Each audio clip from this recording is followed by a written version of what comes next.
श्री शिवाय नमस्ते प्रेम साथियों, सादर जय श्री कृष्णा। कैसे हैं आप सब, ये बताने के लिए कमेंट बॉक्स में हर हर महादेव ज़रूर लिखिएगा।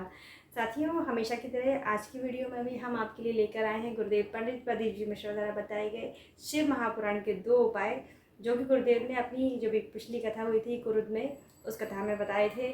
तो हमेशा की तरह मैं उपाय आपको करके दिखाने वाली हूँ, और उपाय से जुड़े हुए बाकी नियम, जैसे कब करना है, किन लोगों को करना है, क्या लाभ होने वाला है और किस सामग्री के साथ में ये उपाय किए जाएंगे, वो भी हम आपको साथ साथ बताते जाएंगे। और साथियों, मैं आप सबसे बहुत बहुत माफ़ी चाहूँगी कि मैं काफ़ी दिनों से वीडियोस नहीं बना पा रही हूँ आपके लिए, तो उसके लिए माफ़ी चाहती हूँ। कुछ पारिवारिक समस्या थी तो नहीं आ पाई थी यूट्यूब पर। खैर, अब मैं बिल्कुल आप प्रयास करूँगी, आप लोगों का सपोर्ट रहेगा और महादेव की कृपा रहेगी तो गुरुदेव द्वारा बताए गए उपायों को मैं लगातार अपनी वीडियोस के माध्यम से आप तक पहुँचाऊँगी।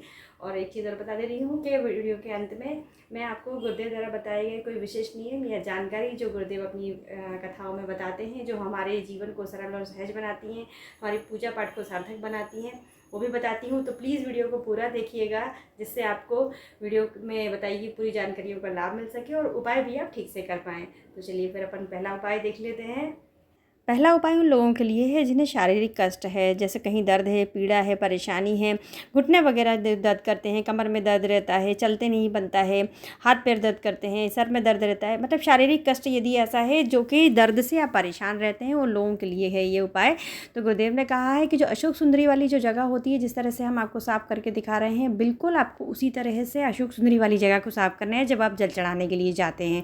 और ये उपाय आप कभी भी कर सकते हैं, किसी भी दिन शुरू कर सकते हैं। और साफ करने के बाद में आपको उसी हाथ से अपने शरीर के उस भाग पर वही हाथ लगा देना है, मतलब जो गीला हाथ होगा वही लगा देना है जहाँ पर आपको पीड़ा हो।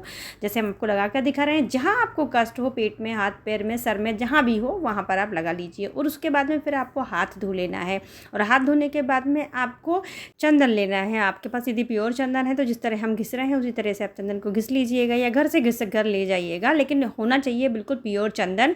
और अगर आप चंदन पाउडर लेते हैं तो फिर आपको ये पता होना चाहिए कि वो चंदन शुद्ध है, यानी कि कोई और पाउडर है या फिर अष्टगंध वगैरह है, आपको वो नहीं लेना है। इस चीज़ का विशेष ध्यान रखना है, शुद्ध चंदन ही होना चाहिए। और आपको चंदन इस तरह से घिस कर अशोक सुंदरी वाली जगह पर 2 बिंदियाँ लगा देनी है। जैसे हम आपको लगा कर दिखा रहे हैं, बिल्कुल आपको वैसे ही लगानी है। मतलब अशोक सुंदरी वाली जगह जहाँ हमने साफ़ किया वहीं पर ही हमने 2 बिंदियाँ लगा दी चंदन की। उसके बाद में आपको नीचे जहाँ से जल बहकर जाता है वहाँ पर भी वैसे ही सफाई करनी जैसे हमने अशोक सुंदरी वाली जगह पर सफाई की।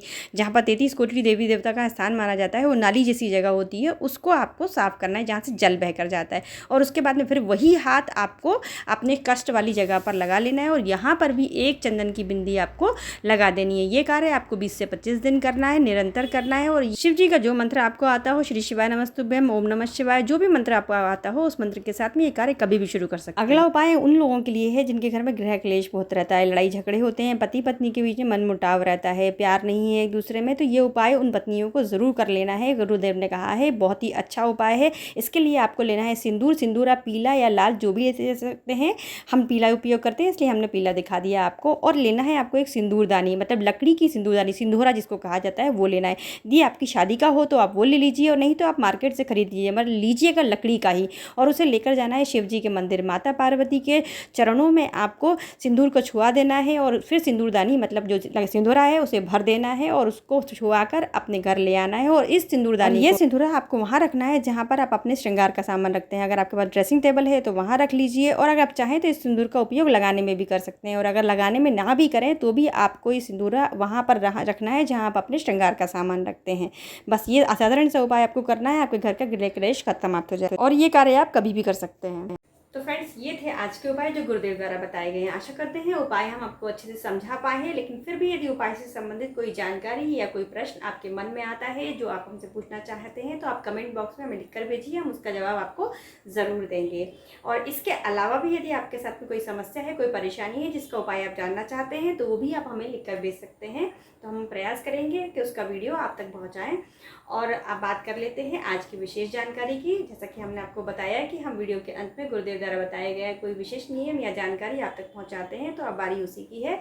तो बता दें हम आपको, गुरुदेव ने अपनी कथाओं में बताया है कि जो हम अपने घर में शिवलिंग रखते हैं, तो गुरुदेव ने कहा है कि शिवलिंग इस साइज़ का होना चाहिए, इससे बड़ा नहीं होना चाहिए। और जब हम घर से कभी कहीं बाहर जाते हैं तो फिर शिव जी पे जल चढ़ाने वाला कोई नहीं होता है, तो हमारे मन में आता है कि शिव जी को मतलब शिवलिंग अपने संग में ले जाया जाए, तो वैसा हमको नहीं करना चाहिए। उसके लिए गुरुदेव ने उपाय बताया कि जब हम घर से कहीं जाते हैं तो हम अपने घर के जो शिवलिंग हैं उन पे बेलपत्र रख कर चले जाएं, तो हमको जल चढ़ाने की आवश्यकता नहीं होती और हमारा जल स्वतः ही चढ़ जाता है।